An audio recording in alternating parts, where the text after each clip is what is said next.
Good evening, it's Auston Holleman with the last vlog from Manila. I'm actually about to leave to go to Vietnam here in about 2 hours. I'm very excited. I already got my Airbnb. It was $200 for 10 days. Don't say nothing about that price. Now today, the topic of today is about to be accounts and profiles travelers should have whenever traveling. In specific, expats or people that are staying overseas for long periods of time. The first card I want to talk about is the Wise card. The Wise card is kind of similar to a Cash App card, but a little more professional. This card can be used in over 200 countries. There's no ATM fees. There's no international transaction fees. You can sign up just by downloading the app on any phone you have. What I like about this bank, to be specific, is it allows you to directly convert currency through the app. So for example, if I'm in Brazil, if I want to transfer my US dollars to Brazilian reals, I can do that directly in the app and just spend the money as reals instead of USD. The second account that I think most travelers need is, which is very similar to a Wise account, is a Charles Schwab investment account. It has the same benefit as no ATM transaction fees, no international spending fees with your debit card, and it's an investment account as well. As far as using a phone, I think that all expats and travelers should be using Google Fi. Google Fi is owned by Google. Google is accessible everywhere. The Google Fi SIM card works in 200 plus countries, free international texts and calls, and that's very important. For example, whenever my debit card gets locked, the reason it's an issue for me is because I cannot call the United States with my Filipino number or Thai number or Brazilian number. So whenever my card got locked, I could not call the United States with my Filipino, Thai, or Brazilian phone number, which made it a hassle. So what I would have to do is I'd have to call my mom and have her call the bank in three-way. And since she's my mother, it'd make it more easier because she was a family member and was my mother. But who wants to go through all that? So I'd rather just have the US number and pay $65 a month when I could be paying $20 a month with the Filipino number, but then I cannot contact the United States if as easily if I wanted to, versus I could pay $65 and be good in just about every country I go to. I'm going to a total of 50 countries soon, so I think 200 plus countries is good enough. Now I've heard that AT&T has the daily pass. My Verizon account used to have the daily pass. When I was in Brazil for 2 weeks back in May of 2022, I used the daily pass and I had to call the United States a few times. Long story short, my phone bill for that 1-2 week period plus the rest of that month, I was only in Brazil 2 weeks. My phone bill was $1,000. My phone bill was only $150. My phone bill was $1,000 that month. I said I would never pay it again. But every time I went out the country, I had a local SIM card. Virgin Mobile, I had a $5 SIM card in Colombia, which was good and cheap as hell, but I still couldn't call the United States if I need to. We just bought some sushi. I'm about to go back to my hotel room. We're gonna eat and then get ready to go to the airport because I need to be at the airport by about 8:50. Luckily, I'm only staying about a 15-minute walk from the airport, but about a 20-minute drive. And it's only that far because I'm right across the street. There's a bridge right there at the end of that road, and the airport is on the other side. I can see the airport from right here, but there's so much traffic, you would think it would take me 5 minutes to get over there, but it actually takes like 15 to 20 minutes to get somewhere I can walk to in 15 to 20 minutes.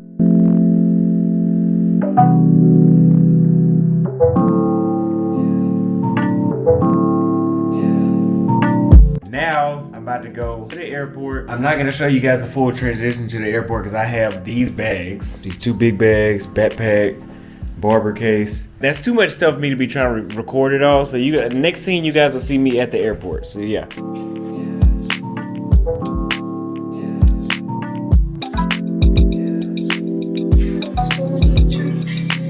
So we're on the plane headed to Ho Chi Minh City. It's about a 2 hour and 50-minute flight.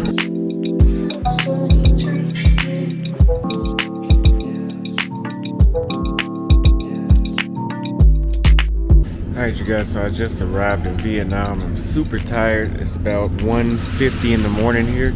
I need to figure out how I'm gonna get my phone service. I probably won't be able to get it right now because it's so late at night. Another card that you guys need to get that you absolutely have to have is a Cash App card. For example, if you meet other Americans in countries, most American people have Cash App. It's the easiest way for us to send money, that and Zelle. The Cash App card works in most ATMs. But the number one thing that I use my Cash App for is a burner card. Even for the States, I use it as a burner card. I didn't want to pay for a membership. I put it on my Cash App card because the Cash App never had 100% of my funds. I load funds onto my Cash App as I use it. I never let the funds sit. I also lock my Cash App card. I have a new Cash App card being sent to me now. A hacker that got a hold of my Cash App information when I swiped it in Brazil.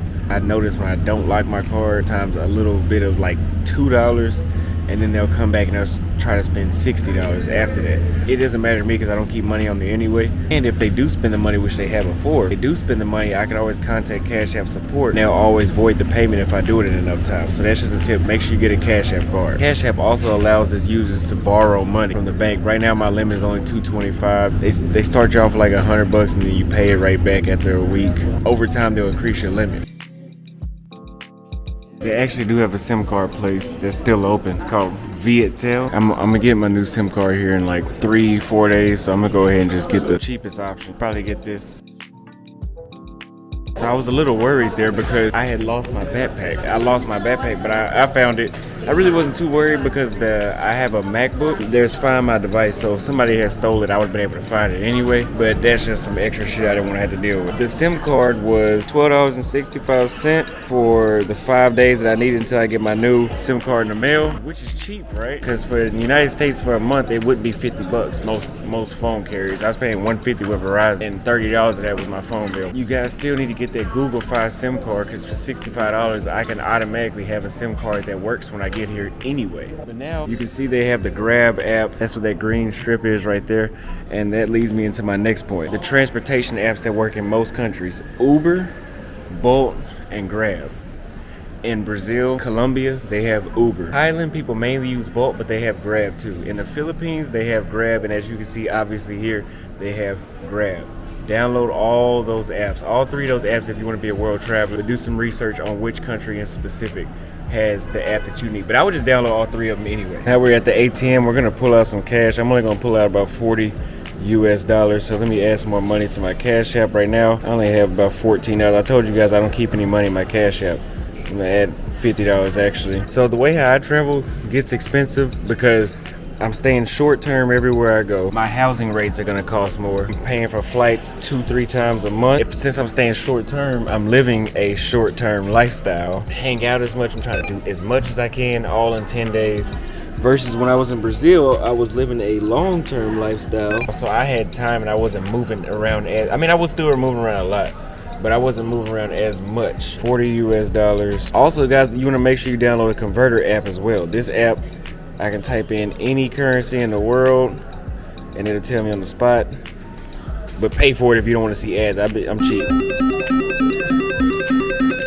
Let me see. So $40 is 947,000 dang. So let's do a million dang, since I have enough of that in my account. And I'm not sure what you can buy with a million dang, but you guys will see. Just keep tuning into the vlogs. We'll see how much this Grab costs. As you can see, the Vietnamese dang here, they have 500,000 dang bills. I've never been to a country that has the currency that big. I'm gonna let you guys know as well. When I went to school in Arlington, Texas, and there was a lot of Vietnamese people, so I'm kind of familiar with some of the words and how they talk. The women in Vietnam seem to be a little more my speed as far as how attractive they are to me physically. So, but let's tune in. We just got here. Let's see what's going on. All right, you guys. So I just got in the car.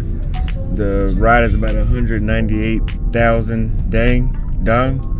And remember, 500,000 is about $25. So just keep that in mind.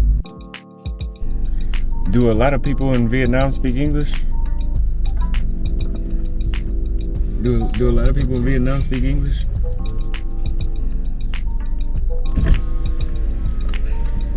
I can speak little English little. People in Vietnam know English. Alright you guys, so I got all the way to the Airbnb and I had already told the Airbnb host that my flight was arriving at midnight, and when I got over there, she said I can come at 10 a.m. I walked down the street and went to a residency, which was just an apartment. There was a guy that helped me. He called several hotels and had a taxi come pick me up, take me over here. The hotel's about 800,000 dong, which is around $30, somewhere around 30. It's not exactly 30 though. This hotel came with a iPad to control everything in the room. And I'm about to show y'all, this is actually one of the most modern hotels I've stayed at since I left the United States. It's super cheap. It comes with, it's supposed to be like a Dyson blow dryer, almost, not really, but similar. It has a tea and coffee pot. It comes with noodles, chips, dark chocolate, Lay's chips, some sort of bento, slippers. Looks like it's some sort of goddess or something right here. Nice TV in the wall. The alcohol in the refrigerator over there. And the first hotel room that has ever came with condoms and lubricant. Never seen anything like that. There's a nice little shower. So I might just stay here. Yeah, this is really nice. Lights under the bed. Alright, you guys, so you guys just seen my hotel room. I'm absolutely loving it here. And this is a very, very nice hotel. Like, this whole, I haven't even done anything yet, but this hotel is so nice and the energy is so right in Ho Chi Minh City. I can already tell I'm gonna be back here. It's just like when I got to Salvador, and I knew when I got to Salvador the first time that I was gonna love it. I got a feeling that I'm really about to love Ho Chi Minh City. The energy is right. Everybody's super friendly. I told you how I got lost. Guy literally called around to several different hotels and made sure I had a room. They already had the room set up for me and everything when I got here, and he helped me. You get that kind of love outside the United States. I told you I was monk mode the whole time in the Philippines, so my faces started breaking out, including all the caffeine and all that. It's just the energy in the Philippines wasn't for me. It might be right for you. Don't pressure me. Let me tell your ass something. Don't pressure me to make it feel like I gotta like something. Everything ain't for everybody. I want you to write that down and put it in your wallet. Everything is not for everybody. Just because the Philippines is for you, that's for you. It ain't for me. I'll be back one day, maybe in 30 years. Or if I go see the Black Filipino, then I'll go back. But for right now, Ho Chi Minh City, for my age and for what I want, it seems like it's right. I mean, the hotel room came with equipment, if you know what I mean. I'm gonna go ahead and wrap up and give y'all the rest of this information. If you guys are traveling, make sure, I don't even follow this tip yet, I'm working on it. Make sure you guys get a credit card. If you're traveling like me, I really need a travel credit card because I've caught about 30 or 40 flights since I left the States back in October 2022. I'm missing out on a lot of miles, but I don't care really. Make sure you guys download the Agoda, Agoda, and Hopper and the Airbnb app. Those are your flight apps, lodging apps for you. By lodging, I'm saying like housing, where you'll stay, hotels and houses, apartments. In order to communicate with people while you're out of the country. WhatsApp is a worldwide app. Line is something that they use in Thailand. Viber is something that they use in the Philippines. I don't know what they do in Vietnam yet, I just got here. But I can tell y'all the energy is so right here. I'm gonna be able to socialize when I go outside this time. When I was in the Philippines, the energy was kind of just real dry. So I was like, attractive woman, I'll just walk right past her. But here, I'm stopping somebody. I'm gonna stop you. And that's how it was in Brazil. I was gonna stop you.